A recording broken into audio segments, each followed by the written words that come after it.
Hi, my name's Keith Cooper from Northlight Images, and in this video I'm talking about, is it a good idea to buy test packs of papers if you're into printing? Seems like a good idea. So many different papers, why not get a load of them and choose? Well, in general, I say specifically, and this is mainly for people who are relatively new to printing, unless you have a lot of experience, buying up test packs of papers, particularly if you don't get many sheets per paper, is a waste of time because you've not perfected the skills to be able to do the prints, nor do you know the printer well enough to be able to really say what the differences are. Now, if you've got more printing experience, then yes, perhaps it's potentially useful. But in general, I always say to people, when you've got a new printer, and I do this even when testing printers, start on a few of the manufacturer's paper. So Canon glossy paper, Canon luster paper, Epson, whatever. But start on just a few. And I always put this in most of my reviews, suggest this, but people do keep asking me about test packs.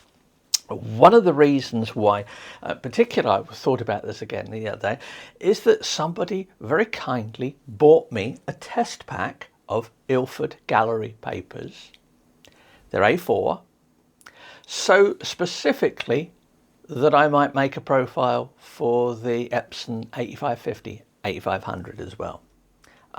I will be having a look at these papers, but it led me to think, how many papers should you need really to get an idea? Well, I think with 5 sheets in one of these, it's okay. I personally don't like testing stuff on A4, too small.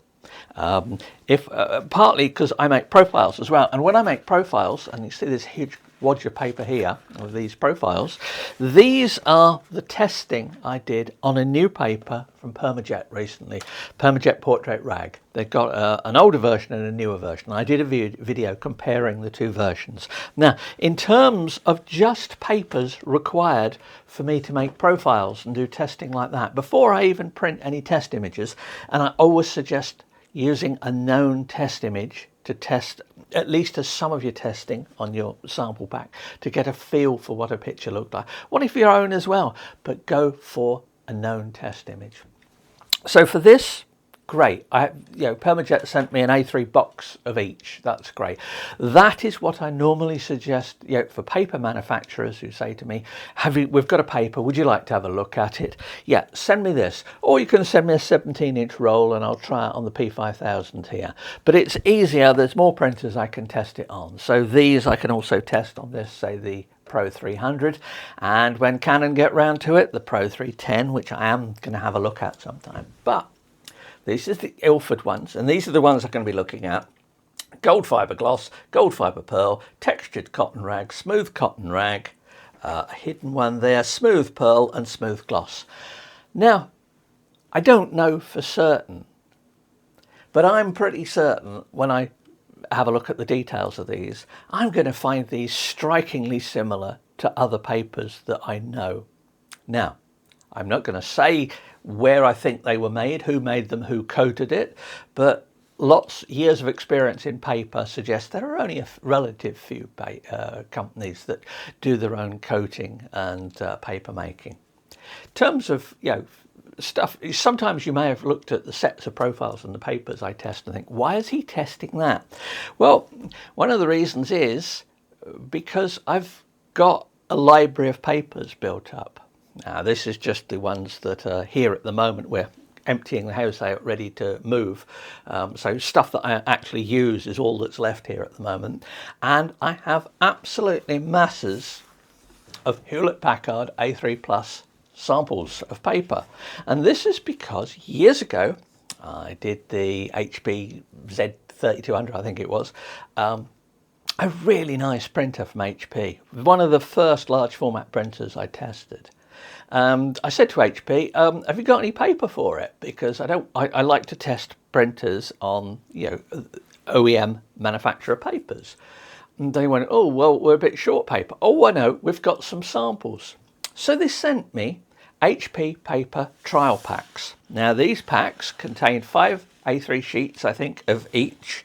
HP Advanced Glossy, HP Advanced Satin Matte, HP Hahnemuller Smooth Fine Art 265, Hahnemuller Watercolor 210, HP Aquarella Watercolor Paper 240, and an HP Artist Matte Canvas. Now, if you know my reviews, you will notice that these particular papers crop up in almost every test that I've done for the last 15 years.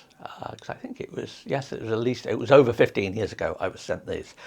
They didn't just send me a few packs, test packs.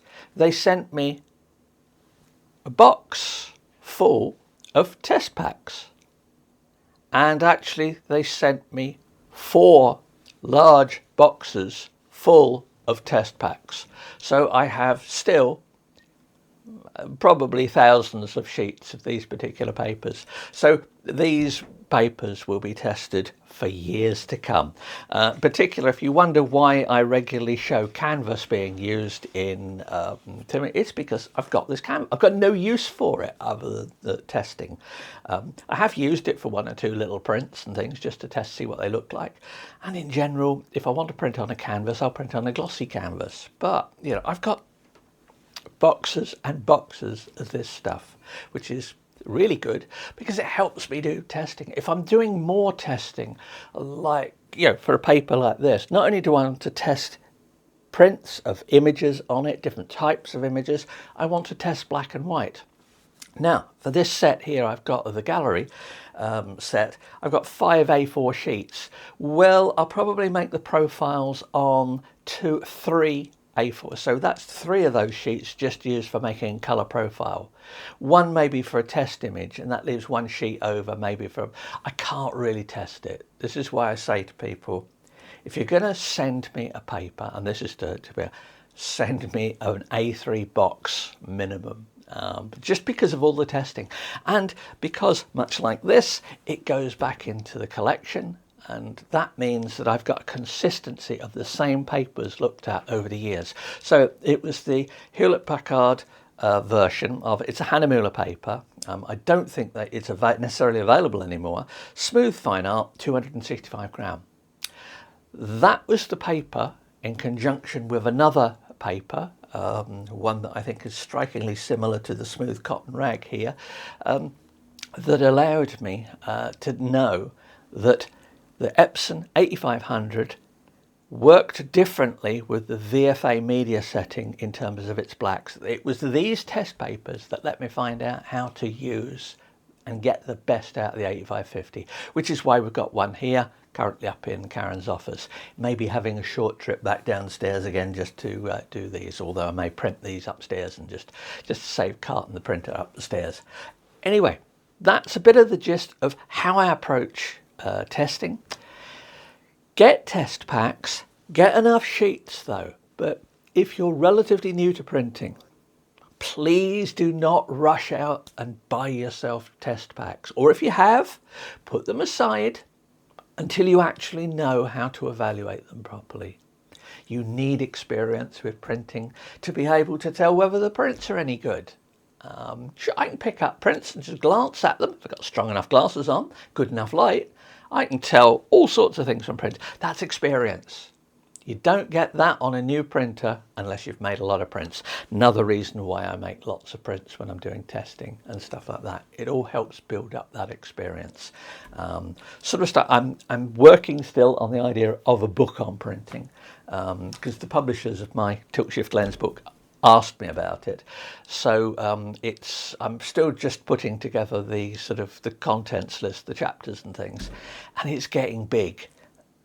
And I still haven't mentioned anything to do with Windows or Adobe Lightroom, nor will I if I can help it. It's not a how-to, it's not a recipe how-to book. It's about the why.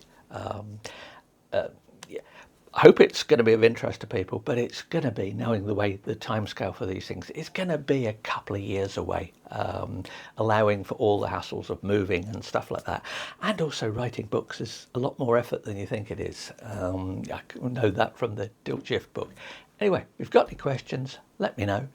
Thanks for watching. Please do all the usual like and subscribe, and please do pass the channel on to people and things like that. It'd be nice for it to grow a bit more.